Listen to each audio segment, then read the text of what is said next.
The morning air was cold enough to sting, the kind that crept through thin jackets and settled deep in the bones. And as Aisha stood outside the glass doors of the restaurant, she felt that cold, less on her skin and more in her chest, where worry had been living for months now, heavy and unrelenting. Her daughter Noor was asleep in her arms, her small face pale, lashes resting against cheeks that had grown thinner far too quickly for a child of 6. Aisha adjusted her grip, careful not to wake her, and stared at the glowing sign above the entrance, a place she had walked past dozens of times but never dared to enter until today. Hunger had a way of erasing pride. The night before, Noor had cried herself to sleep, whispering that her stomach hurt, and that sound had broken something inside Aisha that could not be repaired by dignity alone. She pushed the door open, the warmth rushing over her like a cruel reminder of what she had been missing, and the smell of fresh bread and grilled food made her throat tighten. Conversations paused, eyes lifted, some curious, some judgmental, as she stepped inside in worn shoes and a coat that had seen better years. She walked to the counter slowly, rehearsing the words in her mind, each step feeling like a mile. "Excuse me," she said softly when she reached the front, her voice barely cutting through the hum of the restaurant. The manager, a tall man with a neatly pressed shirt and an expression that suggested permanent irritation, barely looked up from his tablet. "What is it?" he asked, already annoyed. Aisha swallowed. "My daughter hasn't eaten since yesterday.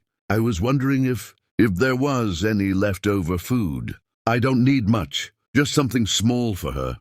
For a second, the world seemed to hold its breath. Then the manager laughed, not a quiet chuckle, but a loud, sharp laugh that turned heads and drew attention like a spotlight. "Leftover food," he repeated, finally looking at her, his eyes sweeping over her clothes, her tired face, the sleeping child. "This is a restaurant, not a charity." Aisha felt heat flood her cheeks. "I understand," she said quickly, panic creeping into her voice. "I can pay later, or I can work. Clean tables, wash dishes, anything." The manager's smile widened, but there was no kindness in it. "Do you see a help wanted sign?" he said loudly. "We serve paying customers here, not beggars looking for handouts." A ripple of uncomfortable silence moved through the room. Some people looked away, others stared openly, and a few whispered among themselves. Aisha's arms trembled, not from the weight of her daughter, but from humiliation. "Please," she whispered, tears burning her eyes. "She's just a child." The manager leaned forward slightly, lowering his voice in a way that was somehow even more cruel. "Not my problem. If you're hungry, try a shelter. Don't come in here and disturb real customers." That was when Noor stirred, her eyes fluttering open, confused by the noise.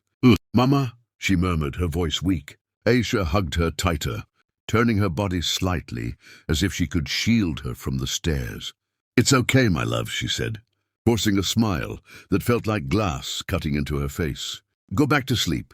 But Noor's eyes drifted to the counter, to the plates of food being carried past, and her stomach growled loudly enough for the nearest table to hear.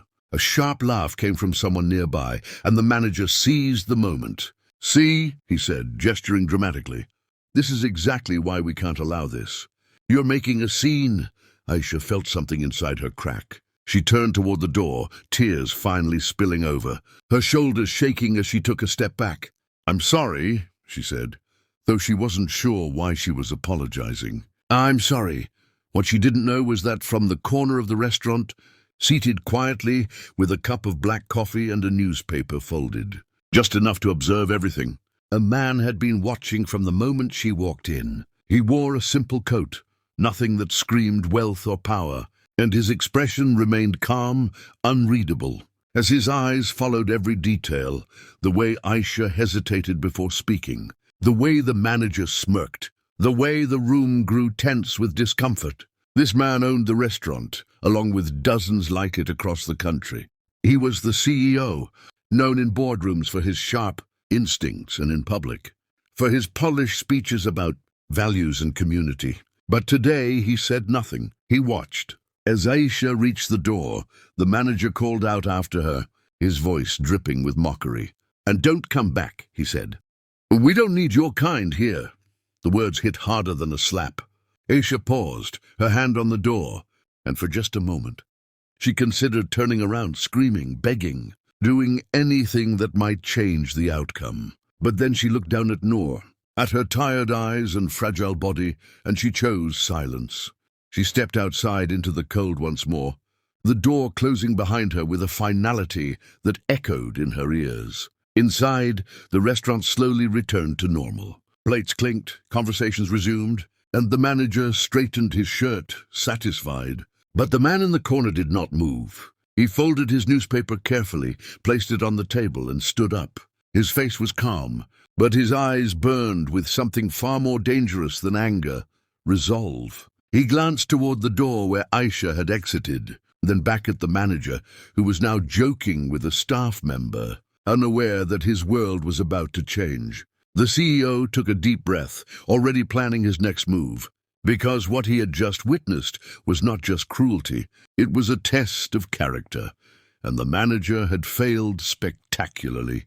And as this chapter closes, remember this moment, because what happens next will restore faith, deliver justice, and remind us all why kindness still matters in a world that often forgets it. If stories like this move your heart and remind you of humanity's power to change lives, make sure to subscribe to the channel, because the next chapter will reveal how silent observation turns into unforgettable consequences.